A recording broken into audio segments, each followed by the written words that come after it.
신명기 26장 1절에서 11절 사순절 첫 주 예배를 드리고 있습니다. 여러분들이 기억하신 대로 사순절은 예수 그리스도의 십자가의 죽음과 부활, 그 은혜를 잊지 말고 기억하라고 하는 절기를 사순절이라고 말하죠. 사순절을 지나면서 내가 이렇게 살아갈 수 있는 것은 하나님의 은혜였고 하나님의 사랑의 근거가 있다라고 하는 것을 다시 한번 확인하는 절기가 사순절인데, 오늘은 이 첫째 예배를 드리면서 나는 예배자입니다 라는 그런 고백을 담는 오늘 말씀을 함께 나누려고 합니다. 요즘 제가 들으면서 굉장히 감동받은 노래가 하나 있어서 여러분에게 소개하려고 주보에도 나왔는데, 황가람이라고 하는 무명 가수였는데 어느 날 갑자기 인기가 많아진 가수입니다. 이 사람이 부른 노래 중에 나는 반딧불이라고 하는 노랫말이 있는데 잘 들어보면 굉장한 의미를 가지고 있는 가사여서 한번 소개를 하려고 하는데, 나는 내가 빛나는 별인 줄 알았어요. 한 번도 의심한 적 없었죠. 몰랐어요. 난 내가 벌레라는 것을. 그래도 괜찮아. 나는 눈부시니까. 하늘에서 떨어진 별인 줄 알았어요. 소원을 들어주는 작은 별. 몰랐어요. 내가 개똥벌레라는 것을. 그래도 괜찮아요.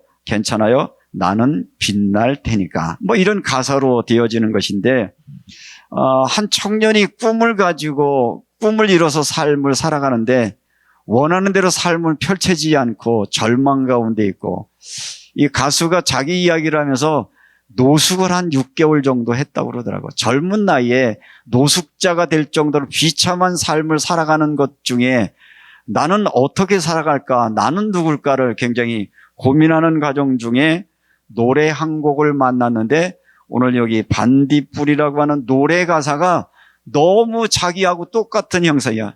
그래서 이 가사에 보면 나는 내가 빛나는 별인 줄 알아서 스스로 내가 빛을 낼 수 있는 그런 소중한 존재인 줄 알았는데, 삶을 경험해 보니까 어느 날 나는 벌레라는 것을 깨달아.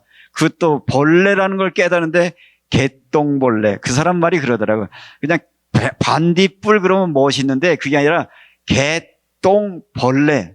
나는 정말 가치도 없고 소중한 존재인 줄 알았는데 어느 날 깨달았다는 거죠. 나에게 작은 빛이 있다는 것이.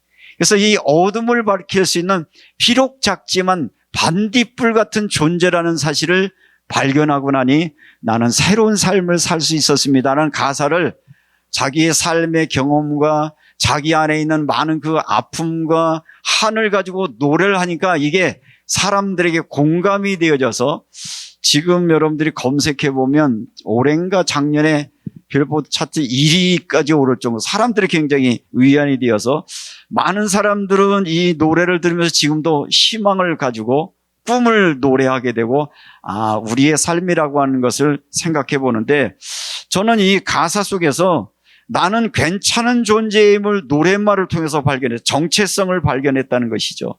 나는 어둠 속에 자신은 벌레라는 자괴감 속에서 스스로를 깨닫지만 어느 날 괜찮은 존재, 내 몸에 붙어있는 작은 빛을 발하는 반딧불이라고 하는 사실, 그것이 깨달아질 때 나는 여전히 내 삶을 살 수 있다라고 하는 자기 정체성 발견된 노래라고 생각이 되어지는데, 이 노래 가사를 듣다가 갑자기 말씀과 연결되면서 생각나는 게 뭐였느냐 하면, 나는 누구인가라고 하는 질문 앞에 봉착하게 됐어요. 그럼 나는 누구인가?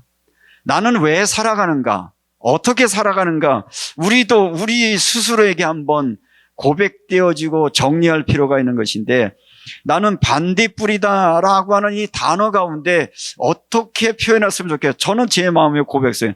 나는 하나님의 자녀이다. 나는 하나님의 은혜로 여기까지 살아온 소중한 존재이다 라고 생각을 해보면서 그 말씀이 생각이 났고, 그 말씀이 생각나는 중에 우리가 성경에 등장하고 있는 많은 믿음의 사람 등의 사도 바울은 자기 일생을 바쳐서 복음을 위해서 살면서 많은 서신서를 기록하면서 그 서신서의 공통된 내용 중에 하나는 누구냐? 나는 예수 그리스도로 말미암아 은혜 받은 하나님의 자녀입니다. 그래서 자기 정체성을 생각하면서 나는 그리스도인입니다. 나는 예수 믿는 자입니다. 라고 얘기를 합니다. 나를 위해서 오신 예수, 나를 위하여 십자가에 달려 죽으신 예수, 그 예수의 그 사랑과 은혜가 감사해서 나는 내 인생을 살아가는, 그래서 신앙의 여정들을 걸어가고 있는 신앙의 삶이다 라고 얘기를 하면서 바울은 자기 자신을 고백하면서 나의 나됨은 하나님의 은혜입니다. 바울의 전체적인 서신서의 내용을 한마디로 이렇게 하면 오늘 내가 이렇게 복음의 은혜 가운데 살아가게 된 것은 나의 나됨은 하나님의 은혜입니다. 나는 그 하나님의 은혜를 알고 살기 때문에 그 사랑이 내 마음속에 날마다 부어지고 부활하신 예수가 내 안에 계시기에 나는 날마다 기뻐합니다. 나는 날마다 나에게 기쁨을 주시고 소망을 주신 그 주님과 교제하며 살아갑니다. 날마다 쉬지 않고 기도합니다. 나는 주님과 나와의 모든 삶을 나누고 교제하며 삽니다. 그게 기도라는 것을 표현하고요. 나는 모든 일에 감사합니다. 왜냐하면 그분은 지금도 나와 함께 계시고 내가 살든지 죽든지 나의 삶에 영원히 동행해 주시는 목자의 힘을 기억하기 때문에 나는 모든 일에 감사할 수 있습니다. 라는 편지를 쓰면서 이 편지를 쓰는 목적은 그러니 그리스도 안에서 하나님의 자녀된 여러분이 이렇게 살아가는 것이 하나님이 그리스도 예수 안에서 우리를 향하신 계획입니다. 그러니 나를 본받으십시오. 바울은 자기를 본받으라고 말해요. 자기의 지난날 세상의 자랑, 세상들의 지식이 아니라 내 안에 있는 예수. 그래서 나는 예수와 함께 십자가에 죽었고 그 예수와 함께 십자가에 죽었을 때 나는 죽고 내 안에 누구가 사는 거예요? 예수가 내 안에 살기 때문에 나는 매일의 삶을 주님과 동행하며 살아갑니다. 이것을 신앙의 본질이라고 말하고 있거든요. 우리는 신앙생활을 말하면 신앙생활은 어떤 것이 잘하는 걸까 궁금할 때 있는데 매일매일 주님과 동행하는 삶. 그래서 여러분들이 하루를 살면서 하루 동안에도 주님이 지금도 나와 함께 하시고 내 모든 것을 하시고 나와 동행하시는 사실을 늘 인식하면서 우리에게 주어진 환경 속에 그분과 동행하며 살아가는 것을 신앙이라고 말하는 것이어서 제가 여러분들에게 자주 드리는 것처럼 신앙은 삶이다. 삶과 신앙은 분리가 되는 것이 아니라 매일의 삶이 바로 신앙의 삶이어야 된다는 것을 여러분에게 말씀을 드렸습니다. 이렇게 얘기를 하면서 나를 본받으십시오. 본받으라는 말은 육신적인 자기가 아니라 내 안에 있는 생명의 은혜 안에 있는 나의 삶. 그래서 여러분들이 바울 서신을 읽다 보면 정말 예수를 정말 만나고 예수 은혜 가운데 살아가는 사람들의 특징은 뭐냐? 앞에서 얘기한 것처럼 기뻐하고 기도하고 감사할 수 있는 삶이 된다는 거예요. 아니 무슨 근거로 가는 겁니까? 십자가의 사랑과 그 은혜가 내게 부어지기 때문에 나의 삶이 되어지고 그것은 각자 살아가는 삶의 모양은 다르지만 그 속에서 주님의 은혜가 우리에게 부어지면 그런 삶을 살 수 있고 뿐만 아니라 바울은 고백하기를 나는 자족하기를 배웁니다. 오늘 현대인들이 가장 못하는 게 자족을 놓쳐버려요. 맨날 비교하면서 나보다 나은 사람 비교하고 나보다 커진 사람 비교하고 그래서 상대적인 박탈감 속에 살아가는 현대인들을 향하여 바울은 신앙의 비결은 나는 자족하는 비결을 배웠습니다. 내가 이 복음을 위해서 살아가는 것인데 그래서 내 자랑, 내 기쁨, 내 소망, 믿음, 소망, 사랑은 그리스도와 함께하는 것이고 나의 가장 큰 꿈이 있다면 주님 앞에 섰을 때 주님께 내가 발견되어지고 주님이 나에게 칭찬해 주기를 원합니다. 나를 위하여 의의 면류관이 있는 그 날을 향하여 나는 매일매일의 삶을 살아가고 있습니다. 그러다 보니까 나는 어떤 상황이 와도 어떤 문제가 와도 상관이 없다라고 말하고 있습니다. 오늘 사순절을 지나면서 우리는 우리 자신들에게 한번 질문을 하셔야 될 거예요. 나는 누군가에 대한 질문들을 여러분 깊이 정말 해보시나요? 신앙은요, 내 안에 나를 자각하는 시간이 필요한 거예요.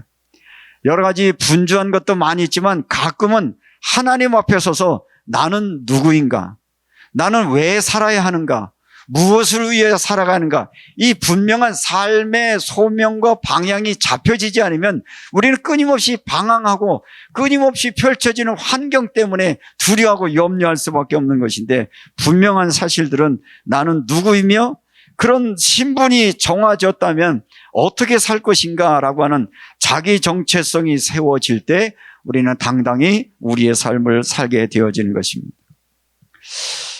가끔은 이제 우리가 그 국제 정세에도 보면 역사를 왜곡하려고 드는 사람들이 의외로 많아요. 중국이 한국과의 관계 역사를 많이 왜곡을 하죠. 일본 역시도 역사를 부인해요. 자기들이 잘못한 역사에 대해서 사과하지 않거든요. 당연한 것이라고 하는데, 그러면 사람들은 왜 역사를 부인할까요? 그 역사를 부인하는 흉내는 뭐냐면, 언제든지 우리가 힘이 생겨지면 너희 한국 정도는 우리가 먹을 수 있어, 너희들을 정복할 수 있어 라고 하는 야망이 숨겨졌기 때문에 지난 날들의 자기들의 연약함, 자기들의 저질른 죄에 대해서 사람들이 인정하지 않고 자기들의 일들을 합리화한다라고 하는 이야기입니다. 그 말씀은 역사라고 하는 부분들은 개인도 중요하지만 한 국가에도 중요한 것이고, 그래서 올바른 역사를 깨닫고 분별력이 있을 때 뭘 살 수 있어요? 오늘을 제대로 살 수 있는 거죠. 오늘을 살려고 하면 오늘만 보면 이게 방향이 놓쳐지는데, 지난 날들의 과거, 오늘, 그러면 뭐가 보인다고요? 미래의 삶이 보여지는 이야기를 말씀을 드렸습니다. 그런 의미에서 오늘 신명기의 말씀은 하나님이 이스라엘 백성들에게 새로운 땅, 미래의 땅을 주시면서 주신 말씀 가운데 다음 세대, 광야 시대를 지난 다음 세대에게 삶을 살아갈 때 앞으로 너에게 주어진 하나님의 복을 얻거든 너희는 이런 삶을 살아라고 하며 가르쳐준 말씀이 신명기 26장의 말씀인데, 이 신명기 26장의 말씀을 한마디로 요약하면 그런 겁니다. 내가 새로운 미래의 삶에 너에게 하나님의 축복을 얻거든 내가 얻은 그 모든 수출 중에 첫 번째 열매를 하나님께로 드려라. 하나님은 뭘 받기를 원하신다? 너의 첫 번째 수확의 첫 열매를 받기를 원하신다는 거예요. 하나님은 욕심쟁이 이렇게 생각할 수 있겠죠. 아, 참 그거 뭐 줬다고 왜 뺏으려고 그래, 이런 마음이 생길지 모르지만 하나님이 주시는 의도는 너희에게 있는 모든 소출의 첫 열매를 드린다고 하는 것은 너희가 이렇게 살게 된 것이 내 힘이나 내 능력으로 된 것이 아니라 너희 조상들로부터 맺은 하나님의 그 약속을 따라 너희들이 그런 터전이 만들어졌고 그런 환경이 만들어졌기 때문에 이런 열매를 얻었으니 그 열매를 첫 번째 걸 하나님의 것으로 드리면서 앞으로 미래의 삶에도 너의 삶의 주권은 누구께 있음을, 하나님께 있음을 인정하며 살리라고 하는 것들을 알려주기 위해서 첫 열매를 하나님께 드리라고 하는 말씀을 오늘 주고 있는 것입니다. 특별히 여러분들이 신명기 그러면 신명기 가운데 6장 말씀을 여러분 생각날 거예요. 신명기 6장 4절에 보면 이스라엘아 들으라 그래서, 이스라엘아 들으라, 이 말을 쇠마 그래서 들으라. 이스라엘 백성들이, 유대인들이 철저하게 그 쇠마를 자녀들에게 양육하기 위해서 얼마나 지금도 애쓰는가. 그래서 이 쇠마라고 하는 걸 글자로 새겨서 저들이 목도리로 두르기도 하고 이마에 표를 삼기도 하는 것인데, 그 중에 핵심 중에 핵심 뭐냐? 이스라엘아 들으라, 우리 하나님은 오직 유일한 여호와이시니. 그래서 이스라엘 백성들은 아이들에게 첫 마디를 가르칠 때도 애들이, 여러분들이 말 배울 때 무슨 말 제일 먼저 하기를 원하세요? 여러분은 야 엄마 해봐, 아빠 해봐 이러잖아요. 유대인들은 철저하게 여호와, 여호와 하나님, 하나님을 첫 번째 말하게 하는 거예요. 아예 사상이 되게 하는 거죠. 왜냐하면 하나님을 말하는 것은 너의 출발점은 뭐냐? 하나님이 너를 창조하셨어. 창조하신 하나님은 너의 주권자이시고 그 주권자이신 하나님은 너의 삶 전체를 주관하시고 다스리고 있어. 그러니 연약한 내가 살아가는 동안 의지하고 기대할 분은 누구밖에 없어? 하나님밖에 없어. 그래서 우리가 이 땅에 살아가는 복도 하나님이 주신 복이 진정한 복이고 하나님의 복이 임하지 않으면 우리는 고통 속에 살 수밖에 없다라고 하는 이야기를 신명기를 통해서 계속 말씀을 하고 있죠. 이렇게 얘기를 하면서 6장 6절에 보면 5절에 너는 마음을 다하고 뜻을 다하고 힘을 다하여 내 하나님 여호와를 사랑하라. 내 하나님을 사랑하는 것들을 마음에 가지고 너는 내게 명령한 이 말씀을 너는 마음에 새기고 마음에 무엇이 새겨냐면 하나님이 마음에 새겨지고 하나님의 은혜가 여러분의 마음에 새겨지고 하나님의 창조의 능력과 구원의 능력이 마음에 새겨질 때 어떤 문제가 오면 무엇부터 생각이 나야 돼요? 나를 사랑하신 하나님, 나를 구원하신 하나님이 우리가 생각날 때 그것이 우리의 신앙의 근거가 된다라고 하는 것이죠. 그래서 내 자녀들에게 집에 앉았을 때인지 길을 간다든지 이 말씀을 강론해라 라고 말씀을 하고 있습니다. 다시 말하면 언약의 백성으로 살아가는 길은 예배자의 삶을 살아라. 그러니까 예배자의 삶이라는 것은 온전한 예배자라고 하는 것은 하나님의 인도함을 받는 것이고 은혜 가운데 사는 것인데 저는 이 말씀을 준비하다가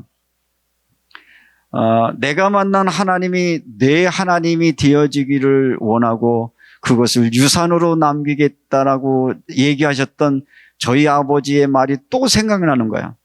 여러분 계속 들어서 많이 들었을 건데 저는 어떤 상황이 올 때마다 내게 들려지는 소리가 아버지가 제게 던졌던 그 메시지가 되는데 그 얘기는 뭐냐? 하나님 은혜 아니고는 살 수 없어 라고 하는 그 말씀이 저의 삶의 모토가 되었고요. 지금도 돌아보니까 내 인생을 돌아보니까 나의 나됨은 하나님의 내가 이제까지 어떻게 살았지 돌아보니까 이게 하나님의 은혜였구나. 하나님의 은혜로 여기까지 나를 인도해 주셨고 지나간 삶들 속에 수많은 두려움과 위기와 고난의 시간들이 참 많은데 그것들 이겨내고 견딜 수 있는 힘의 근것은 뭐냐? 결국은 하나님의 도우심이 나를 나되게 하셨구나라고 생각되어지고 나니까 아버지를 생각할 때마다 떠오르는 마음은 아버지 고마워요. 저에게 신앙을 알려주셔서 감사해요.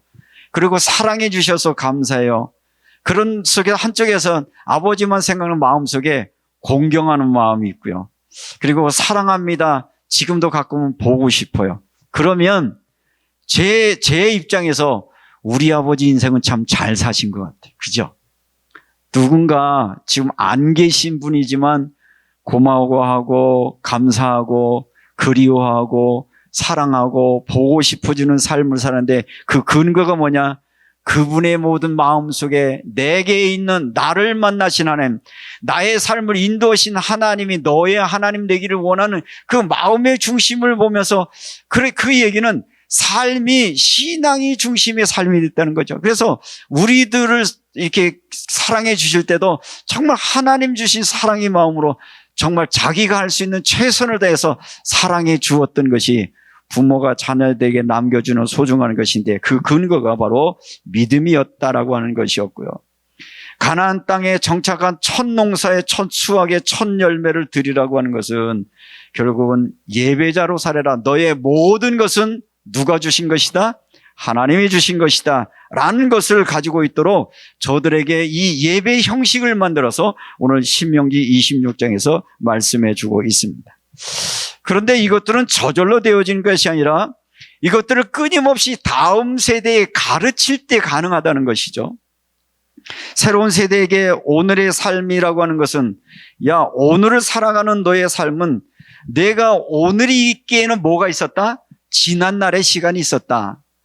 부모 없는 자식이 어디 있어요? 그렇잖아요. 부모가 있었기에 내가 있었는데 오늘날 현대인들이 뭐냐? 부모의 은혜를 잊고 살아가니까 그냥 나만을 위해서 살게 해요. 역사는 뭘 얘기냐? 내 하나님을 기억하고 너를 이 땅에 있게 한 내 부모를 기억하기 위해서 성경의 말씀은 우리에게 주고 있는 것입니다. 새로운 시대를 맞이하고 있는 이들에게 이 부르면서 우리는 현재만 볼 게 아니라 여기까지 오게 된 것들이 어떤 과정이 있었는가를 돌아보는 시간인데, 우리 작은 딸이 시집가서 아이를 낳고 키우면서 아마 쉽지 않은 시간들을 보내는 것 같아요. 그러더니 이 애가 어느 날 철이 들은 것 같아. 그러면서 이렇게 얘기해요. 저희 집사람한테, 엄마, 우리를 어떻게 키웠어? 우리를 어떻게 교육을 시켰어? 상황이 그렇게 녹록지 않았는 것 같은데. 그러면서 뭐가 공감이 되는 거예요? 야, 이 어려운 시대, 어려운 상황이었지만 정말 나를 위해서 이분들이 많이 헌신했고 사랑했구나 하는 게 깨달아지고 나니까 옛날에 엄마를 대하는 태도와 달라. 뭔가 고마워하고 뭔가 있으면 나누려고 하고, 이게 결국 뭐냐? 부모와 자식과의 관계 속에서 나의 나됨은 내가 아니라 이런 내가 오늘 있기까지 이런 헌신과 사랑과 수고가 있었기에 오늘 내가 이렇게 깨닫고 나니까 그의 삶 자체가 그러면 나는 어떻게 살까? 나도 우리 아이들 위하여 최선을 다해서 사랑하며 섬기며 아이들을 잘 키워야지. 이런 마음으로 연결되는데, 이걸 신앙으로 믿다면 결국은 이 모든 일들을 할 때, 그래서 저희가 아이들에게 얘기하면 우리를 어떻게 키웠어요? 라고 말하면 답하는 것 하나가 하나님의 은혜로 살았지.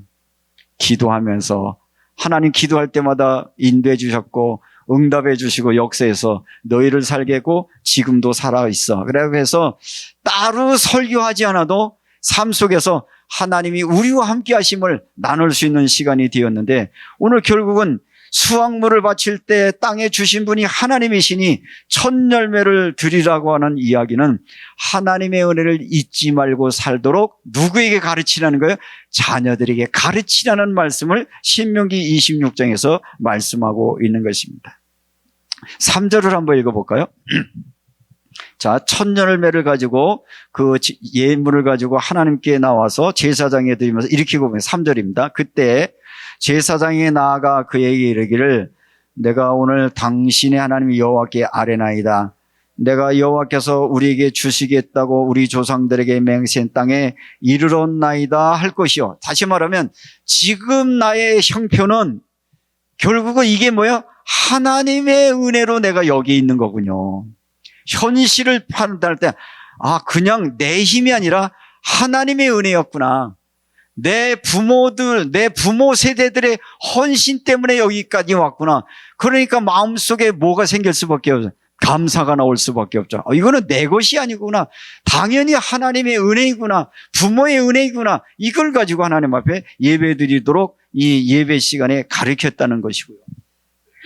4절에 있습니다. 제사장은 내 손에서 그 광주를 받아서 내 하나님 여호와의 제단 앞에 놓을 것이며, 5절입니다. 너는 또 내 하나님 여호와 앞에서 아뢰기를, 내 조상은 방랑하는 아람 사람으로서 애굽에 내려가 거기에서 소수로 거류하였더니 거기에서 크고 강하고 번성한 민족이 되었는데, 애굽 사람이 우리를 학대하며 우리를 괴롭히며 우리에게 중노동을 시키심으로 우리가 우리 조상 하나님 여호와께 부르짖더니 여호와께서 우리의 음성을 들으시고 우리의 고통과 신고와 압제를 보시고 여호와께서 강한 손과 편팔과 큰 위엄과 이적과 기사로 우리를 애굽하여 인도하여 내시고 이곳으로 인도하사 이 땅 곧 젖과 꿀이 흐르는 땅을 주셨나이다. 오늘이 있기까지는 하나님의 은혜였습니다.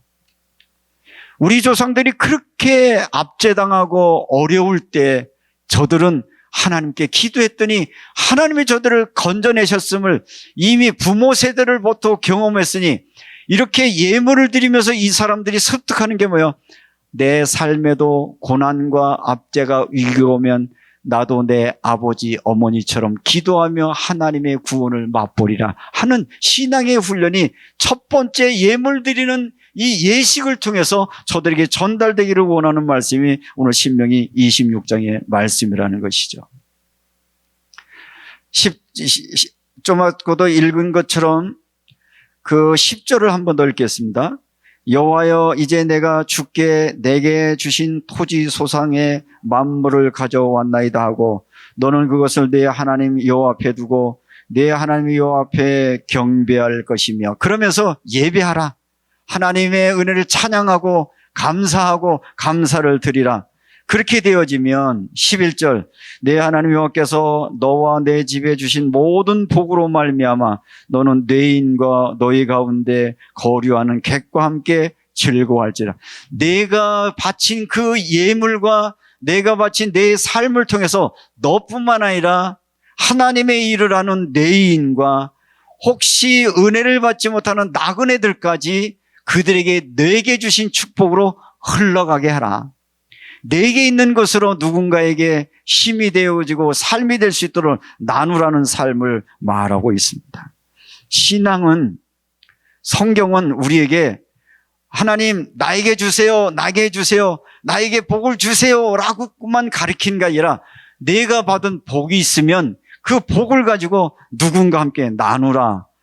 이웃들에게 나누고 사회에 나누고 함께 나누라고 가르치는데, 한국교회는 언제부터인가 너만 가져라 너만 가지라 가리다 보니까 나 갖는 것까지 됐는데 다음 단계 하나님 앞에 거룩한 산 제물을 드리는 예배가 실질적으로 되어지지 않으니까 그 현상들이 뭐냐면 내 교회, 나만, 내 주장, 내 생각만 가지면 이것 가지고 예수의 이름도 하나님의 축복도 마치 자기의 전유물인 양 그렇게 오용하고 남용하는 시대를 살아가고 있는 시대를 보고 있습니다. 저는 오늘 이 말씀을 여러분과 함께 나누면서, 오늘 이 본문이 주시는 말씀은 첫 열매를 하나님께 드리라는 말은 나의 나됨은 하나님의 은혜임을 깨달아라 라고 하는 말씀으로 받고, 여러분들의 신앙의 첫 번째 요새 예배해야 되는 이유는 여러분들이 주일마다 예배 시간에 왜 와요? 왜 오시는 거예요? 하나님의 은혜로 내가 한 주간을 살았습니다. 그런 마음으로 여러분의 시간을 드리고 여러분의 몸을 들여서 그 은혜에 감사하고 찬양하는 시간이 예배 아니겠습니까? 그러니까 여기 첫 열매를 드리라라고 얘기를 하니까 우리 농사 짓지 않는데 무슨 얘기일까 싶은데, 이걸 구체적으로 말씀을 드리면 첫 열매를 드리라는 말씀의 의미는 하루의 처음 시간을 여러분들이 하나님께 드리면서 하루를 시작하는 은혜가 여러분의 있기를 주님의 이름으로 축복합니다. 하루의 처음 시간이에요. 난 새벽 기도 못하는데, 아니 새벽 기도라는 옛날의 고정관념 말고 새벽의 시간이 아니라 여러분이 처음 눈 뜨는 처음 시간이 새벽이잖아요. 하루를 시작할 때 하나님 앞에 감사함으로 시작하세요. 하나님, 오늘 하루도 주의 은혜 가운데 시작하게 하셨사오니 하나님 나의 삶에 간섭하시고 동행하시고 인도해 주옵소서. 그것이 첫 번째 드려지는 시간이 첫 열매가 되어지는 것이고요. 부활 후 첫날 주일날 우리가 모이는 이유가 하나님 한 주간을 시작합니다. 오늘 하나님 한 주간 주님의 은혜 가운데 살기를 원하오니 지난 시간들을 돌아보며 은혜의 힘을 기억하고 앞으로 내게 주는 한 주간의 삶에도 내가 말씀을 따라 하나님의 성령의 인도에 따라 살기를 원합니다. 그래서 여러분들이 소중한 시간을 내서 이 시간에 예배하는 것 아니겠습니까? 하나님이 이 예배를 기뻐 받으신다는 거예요. 여러 가지 핑계될 이유가 많지만 이 시간을 특별히 우리가 구별드리는 이 시간들 하나님이 받으시는 제물이 될 줄로 믿습니다. 그리고 우리가 한 달에 한 번 월사 기도를 하는 이유도 우리가 자꾸 잊어버리니까 한 달의 시작 하나님의 은혜 안에 있습니다. 그런 마음으로 시작한 게 월사 기도인 걸 여러분 기억을 하시고요. 우리가 새해를 시작할 때 처음에 뭐부터 시작하죠?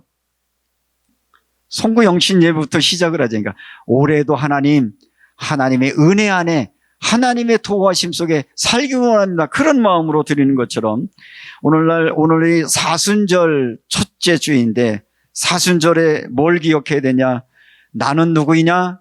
나를 위하여 하나님이 당신의 독생자 예수를 십자가에 달려 대속물로 주셨다. 대속물로 주었다는 얘기는 뭐예요? 내가 그만큼 소중하고 가치 있는 인생이라는 걸 말하고 있는 거잖아요. 여러분의 가치를 뭘로 평가하겠어요? 우리는 사람을 자꾸 다른 것 가지고 가치 기준을 합니다. 가진 돈이 얼마냐, 사회적인 지위가 얼마나 건강해. 그거 다 지나가는 거예요. 별거 없어요. 다 지나가지고 정말 우리의 생명의 가치는 내가 하나님의 형상 따라 지음받은 소중한 존재라는 사실과 그 하나님의 형상 따라 지음받은 나는 나의 모든 허물과 죄를 위하여 당신의 아들 독생자 예수를 십자가에 죽여서 살림일 만큼 소중한 생명을 주셨고 그 소중한 생명을 부여받았다라고 하면 어떻게 살까가 답이 나오잖아요. 내가 소중하다고 여기지만 어떤 삶이냐? 함부로 살지 않잖아요. 소중한 나의 인생, 소중한 나의 시간, 소중한 나의 모든 것들을 정말 하나님이 기뻐하시고 원하는 삶을 살아드리는 것인데 그걸 가리켜서 우리가 소명이라고 말하죠. 나는 왜 살까? 하나님을 사랑한 그 사랑을 인하여. 저는 개인적으로 고백하기는 나를 사랑하신 그 하나님의 사랑들을 어떻게 하면 이 땅에 조금이라도 좀 증거하고 나타내 볼 수 있을까가 제 삶의 이유이기도 해요. 어떻게 하면 하나님을 좀 알릴 수 있을까? 하나님의 사랑을 전달할 수 있을까? 그것들을 감당하는 데 있어서 환경은 별로 문제가 되지 않아요. 왜? 내가 할 수 있는 만큼만 하자. 내게 주신 복을 따라 하는 거지 할 수 없는 걸 하는 건 아니잖아요. 내가 할 수 있는 것으로 어떻게 하나님의 영광을 드러낼 수 있을까? 반딧불이 할 수 있는 건 뭐예요? 자기 몸에 붙어있는 그 기능, 그 깜깜한 데 속에서도 작은 빛 하나, 반딧불의 사명은 그것만 하면 되는 거예요. 우리는 자꾸 비교해서 하늘의 별이 된다고 생각을 하니까 못한다고 생각하는데 여러분은 이 어둠의 세상에 그리스도인의 작은 반딧불 되어서 하나님의 사랑이, 하나님의 은혜가, 하나님의 은혜 받는 사람이 어떻게 살아나야 되는지를 여러분들이 있는 자리에서 반딧불처럼 그리스도의 생명의 빛을 증거하며 살아가는 소중한 여러분의 삶이 되어지시기를 주님의 이름으로 축복합니다. 아까 말씀드릴 때 나는 반딧불 그랬는데 나는 그리스도인, 나는 예수쟁이, 나를 통하여 예수 그리스도의 향기와 예수 그리스도의 빛이 조금이라도 증거될 수 있다면 양이 얼마인 건 중요하지 않아요. 내가 할 수 있는 안에서 그리스도의 사랑과 하나님의 놀라운 은혜들을 또 누군가에게 나눠주고 또 누군가에게 심어주고 전달할 수 있는 축복의 삶으로 살겠습니다라는 마음으로 오늘 예배하신 여러분, 이번 한 주간 여러분의 일상이 예배자가 되는 삶이 되어지시기를 주님의 이름으로 축복합니다.